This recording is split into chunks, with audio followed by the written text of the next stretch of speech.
Monaco has a hierarchy most people never learn to read. The loudest cars don't belong to the loudest people. And the most expensive supercars? Many of them aren't driven by billionaire men at all. They're driven by women you'll never see on social media, never hear interviewed, never watch flex. While the world imagines Monaco as yachts, champagne, and male tycoons performing wealth, the real power moves quietly through Monte Carlo traffic. A Bugatti rolling by with no entourage. A one-of-one Ferrari pulling away without drama. A bespoke Pagani parked like it's nothing. And when the driver steps out, there's no performance, no pause, no need for validation. These women don't use supercars as toys. They use them as positioning, precision over noise, control over attention. In Monaco, that distinction matters more than money itself. Because here, real dominance isn't about being seen. It's about being understood by the few who know what they're looking at. Every car is intentional, every choice is deliberate, and every move signals one thing: permission was never asked for. Before we go further, like the video, subscribe to Zenith, and comment "Control" if you're locked in. Because next, we're breaking down why Monaco's billionaire women choose their supercars differently, and the one advantage that keeps them permanently ahead of everyone watching from the sidewalk. In Monaco, power doesn't announce itself. It moves quietly, and more often than not, it moves through women no one is watching. The most influential women in the principality don't match the global image of wealth. They aren't public figures. They don't give interviews. They don't perform luxury. Most people pass them on the street without a second look. Yet behind closed doors, they sit inside family offices, control capital flows, and influence decisions that ripple far beyond Monaco. Their authority isn't built on visibility. It's built on access, private banking relationships, generational advisors, rooms where outcomes are decided quietly, without headlines or digital footprints. In Monaco, privacy isn't a preference, it's leverage. Many of these women come from old money, but inheritance alone doesn't explain their position. They manage assets, they steer diversification, they protect wealth across decades, not quarters. Others are self-made investors who chose Monaco precisely because it allows control without exposure. What separates them is how they handle status. In a city where luxury is baseline, standing out is unnecessary. Blending in is strategic. No entourage, no spectacle, just presence. When they enter a space, the people who matter already know who they are. Everyone else doesn't need to. That mindset carries into every visible choice they make, including the cars they drive. In Monaco, a supercar isn't about admiration. It's about calibration, being seen just enough, without ever being exposed. And once you understand how these women think, you realize something most outsiders miss entirely. Their cars aren't chosen for speed, price, or attention. They're chosen to communicate. To the public, a supercar is horsepower and branding. Inside Monaco's inner circle, it reads differently. Specification, rarity, intent, control. A loud, attention-grabbing hypercar might impress tourists, but here it can signal insecurity. That's why many billionaire women choose vehicles that look understated at first glance, yet are instantly legible to those who know what they're seeing. This is where power dynamics diverge. Many men use supercars to dominate visually. Monaco's billionaire women use them to filter access. A certain Ferrari configuration quietly signals factory-level relationships. A specific Bugatti option confirms generational trust. Nothing is said. Everything is understood. Restraint becomes authority. When luxury surrounds you, precision becomes the flex. For these women, the car is also a boundary. It dictates approach, curiosity, distance. It's admired but not interruptible. In a city where privacy functions as currency, that matters more than attention. Timing matters too. Some cars appear only at certain hours, in certain places, during specific social moments. Once is enough. Repetition is unnecessary. And that's when the unsettling realization sets in. Some of the strongest messages in Monaco are delivered silently, on four wheels, without anyone realizing they were ever sent. Some of the rarest hypercars in the world are never photographed, by design. Among Monaco's billionaire women, rarity isn't defined by price or performance. It's defined by access. While the public obsesses over launch numbers and auction results, the most exclusive cars here are the ones no one is allowed to talk about. commissioned quietly, secured through decades-long relationships, built outside catalogs, certain colors, materials, and mechanical details approved only for clients the manufacturers already trust. For these women, the car isn't a trophy, it's confirmation. What separates these vehicles from everything else isn't rarity alone, it's how they're handled. They aren't showcased during Grand Prix week. They aren't left outside luxury hotels or photographed for validation. Some are taken out only a handful of times each year, usually late at night, usually without witnesses. Others never move at all, stored indefinitely in climate-controlled garages, existing for one reason only: presence. In Monaco, ownership itself shifts perception, access changes, manufacturers respond faster, designers engage differently, invitations arrive unprompted. The car functions less like transportation and more like a credential inside a closed system where recognition carries more weight than visibility. There are quiet accounts of Ferrari one-off commissions tied to female collectors, and Bugatti builds completed without ceremonies, cameras, or official delivery records. No images, no announcements, no proof. And that absence is intentional. Silence protects both the owner and the asset. What's unsettling is this: some hypercars gain value precisely because they're never seen. Their power compounds through uncertainty. When existence can't be verified, mystique becomes leverage. And once that clicks, another question follows naturally. If cars can operate this way, what other forms of wealth are deliberately kept invisible? And who benefits most from that invisibility? In Monaco, customization isn't about distinction, it's about signaling fluency. For billionaire women, personalizing a supercar is never surface level, it's authorship. While global collectors chase bold colors and extreme specs, these women work directly with manufacturers to encode identity into details almost no one will notice. That's the dividing line. Monaco treats personalization as an intellectual exercise, not a visual one. Materials may quietly reference family history, private collections, or architectural elements tied to personal estates. A leather texture, a stitch alignment, a finish choice. Each carries meaning without explanation. Some specifications are designed exclusively for factory eyes. A paint tone that appears neutral until it reacts to Monaco's evening light. A wheel design that looks standard, but exists for only one client worldwide. These choices aren't meant to impress. They confirm trust. What's striking is how often excess is rejected even when it's available. Unlimited options don't lead to indulgence. In Monaco, overstatement can read as insecurity. Precision communicates confidence. The car becomes an extension of how these women operate socially: measured, selective, and deliberate. This restraint also protects relevance over time. Trends expire. Meaning doesn't. A supercar shaped around personal symbolism remains intact long after market hype fades. It becomes timeless because it isn't chasing attention. And here's what most people never consider.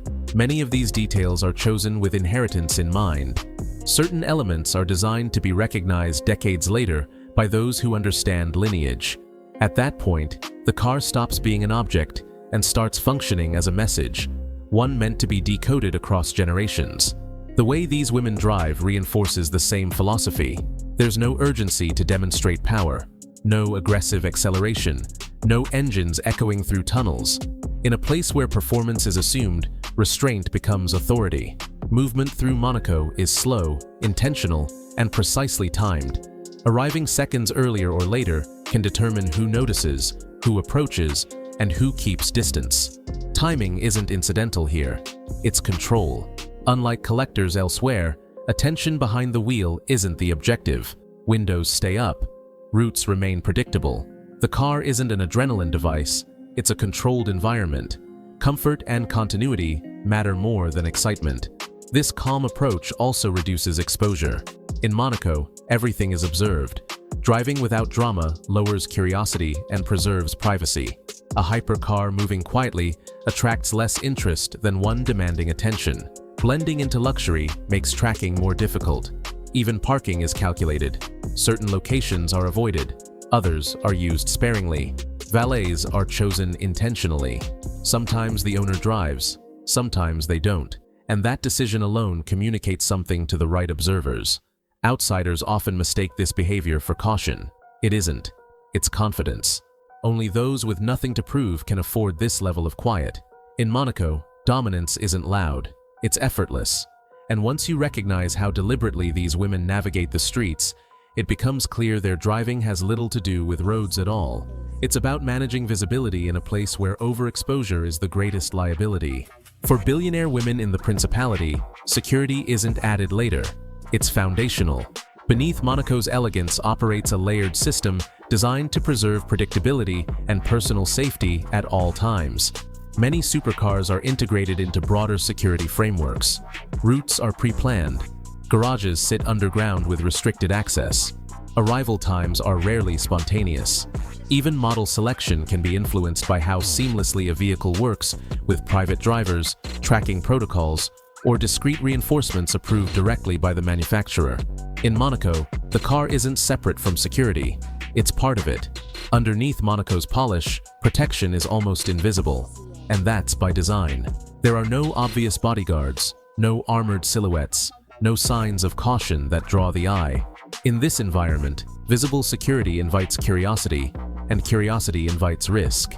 Safety comes from appearing ordinary inside a setting where extraordinary wealth is the baseline.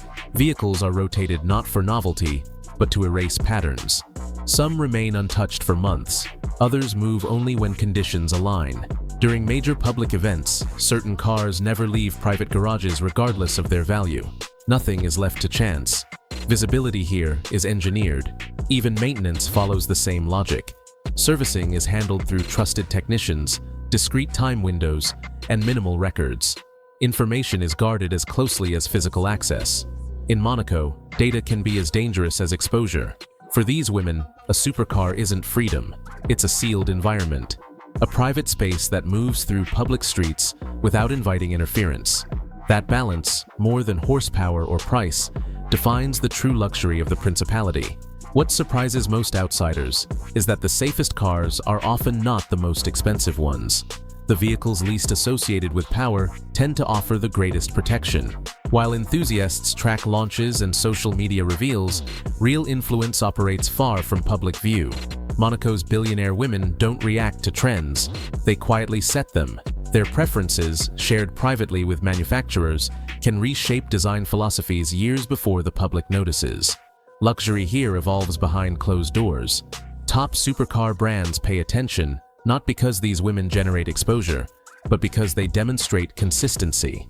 When a client repeatedly chooses restraint, muted tones, refined interiors, controlled exteriors, those decisions begin to echo inside design studios. A private commission becomes a limited idea. A limited idea becomes a broader standard. There are no acknowledgements, no interviews, no credits. But designers remember. Engineers adjust. Entire production directions tilt toward elegance over excess. Discretion becomes rewarded. What makes their influence especially enduring is patience. These women don't buy for seasons or cycles. They buy for longevity. That forces manufacturers to rethink durability, emotional relevance, and timelessness. Many modern shifts, softer performance aesthetics, neutral luxury palettes, less aggressive design language, can be traced back to this mentality. Monaco doesn't reject power, it refines it. And the women shaping that refinement rarely step into view. The irony is that most buyers believe these shifts came from cultural change or consumer research. In reality, many were shaped in quiet garages, through private conversations, far from cameras. Once you recognize that, it becomes clear the future of supercar culture may already be decided by women whose names will never appear in public records. Monaco isn't just a place to own a supercar. It's one of the few places where owning one actually functions as intended. For billionaire women, the Principality offers something no other luxury capital can replicate: density of influence. Within a few square kilometers, private banks, legacy families, investment offices, and decision-makers exist in close proximity. A single drive can replace weeks of meetings elsewhere. The city itself becomes infrastructure. That's why supercars here aren't weekend indulgences or remote collectibles. They're integrated into daily life, woven into routines where discretion matters more than display.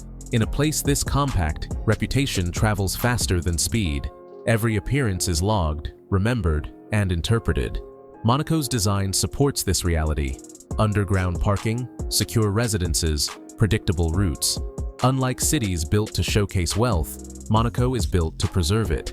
What ultimately separates Monaco is shared understanding. The rules are unspoken but universal. Excess isn't required because wealth is assumed. Silence is respected because authority is recognized. In this setting, a supercar becomes a credential, not for the public, but for the ecosystem itself. For these women, Monaco isn't scenery, it's an amplifier, a place where restraint speaks louder than spectacle. And once you see the principality through this lens, a final truth settles in. Monaco doesn't just attract powerful women, it teaches them how to remain powerful without ever being visible. At the end of this journey, one thing becomes clear. For Monaco's billionaire women, supercars are not symbols of speed or indulgence. They are instruments of positioning. Every decision, from model choice to customization, from appearance to disappearance, reflects a refined understanding of power. The Monaco luxury lifestyle isn't built on excess. It's built on control. Control of exposure, control of narrative, control over when wealth reveals itself and when it doesn't. What makes this world so compelling isn't what's displayed, but what stays hidden. Garages no one photographs, conversations no one hears, decisions made without applause. In Monaco, silence isn't emptiness, it's dominance. In Monaco, the loudest signal is restraint. The women who truly hold power don't chase attention, they manage it. Their cars, their movements, their silence all point to the same truth. Dominance doesn't need an audience.